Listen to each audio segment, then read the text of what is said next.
Margaret, it was a wonderful victory to claim the Best Food Experience Award at the inaugural Irish Tourism Industry Awards just a little while ago.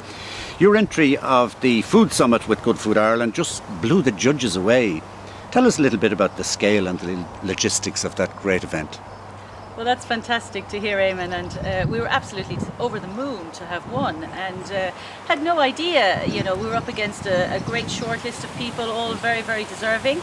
But I suppose what made Good Food Ireland and the Food Summit so special was the massive collection of people that took part in it. Yeah. We had over 250 food and tourism hospitality businesses getting involved, coming together from the four corners of the island of Ireland to feed 20,000 people, and it was just overwhelming.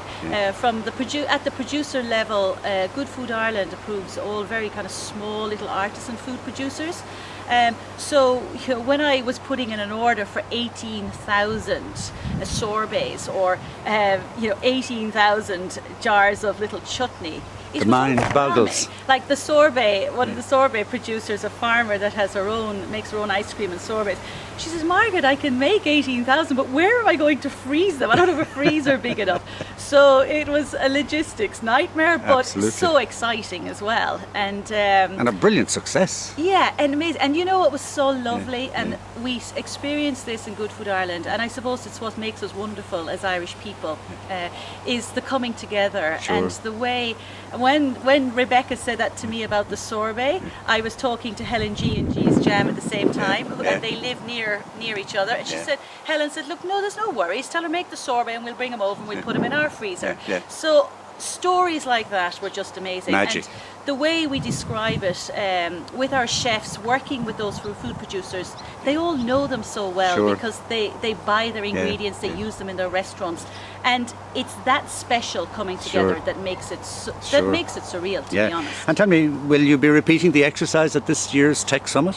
Yes, this year is going to be very, very exciting, very different, in that it's 35,000 people. The first year we did it was 10, then it went to 20, and now it's 35,000. My goodness. So it's going to go into, it's actually gone beyond an individual experience in the way it was, because it would become too much, like a catering operation where the producers and the chefs wouldn't be out front as much because you physically couldn't do it. So it's going to be changed very much into a festival style. Super. Sounds great. So it's going to be different, but it's going to be amazing. That's fantastic. 35,000 people over a 3-hour period. The mind boggles. In a festival-type atmosphere. Fantastic. Margaret, you founded Good Food Ireland in 2006. It's a collection of leading restaurants, hotels, cookery schools, shops, pubs, cafe and food producers who are passionately committed to local Irish food. Your ambition at that time was to link the agri-food and tourism sectors in raising awareness of Ireland's culinary identity both at home and abroad. So you're soon approaching your 10th birthday with many great achievements behind you. So where do you take it from here, Good Food Ireland? Yeah, I suppose we've been pioneering so long with Good Food Ireland and trying to grow the awareness, and I suppose the exciting thing for me with Good Food Ireland is that it encompasses everything that a food lover would want to experience when they come to Ireland. And I think that was probably the most pioneering thing, bringing together for the very first time food producers, farmers and fishermen with the little coffee shop, the restaurant, the cookery school, and the accommodation. So many people ask, why accommodation in it? People need to stay, and so many times they want to have a really good food experience. A food lover needs to have a good food experience in accommodation. So I suppose at the time that was very pioneering, but it has moved on, and it's fantastic how everything has moved on. For Good Food Ireland as an organisation, it has grown, it has evolved and grown, and I suppose now into the future, culinary tours to Ireland are very much part of where we are going.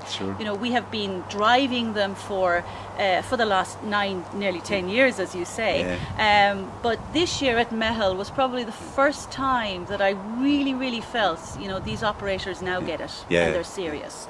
And even though they're not pure culinary tours going to be coming into Ireland, maybe so to speak at Mass or anything near Mass, I firmly believe that in 3 to 5 years' time, Yeah. we will absolutely have a lot of culinary tours coming into Yeah, Ireland. At the yeah, moment, they tend to be, food and culture tours. Sure, And yeah. Good Food Ireland's perfectly placed to do the food and culture tour Yeah. because of the approved standard Yeah. around Irish ingredients. Yeah. It's not promoting ingredients from overseas, Sure. it's promoting that Irish cultural experience, bringing in the producer. So I suppose that's where it gains advantage, and that's where the brand and the philosophy around the brand and the people that are involved in it is what the tour operators love. So growing it with the tour operators, putting it possibly as a tour operating company. Sure. On one side for the tourism space, Yeah. and then on the other side is looking at developing Good Food Ireland as a food export brand. Excellent. Excellent. Where we're working on feasibility at the moment around Sure, that, bringing together the small food producers Yeah. that don't have the wherewithal Yeah, to go yeah. internationally and penetrate a market where it's more niche than volume. Sure, And to start off with, certainly. So whereas if for shared Yeah. experience and shared costs, it's much more effective. Fantastic.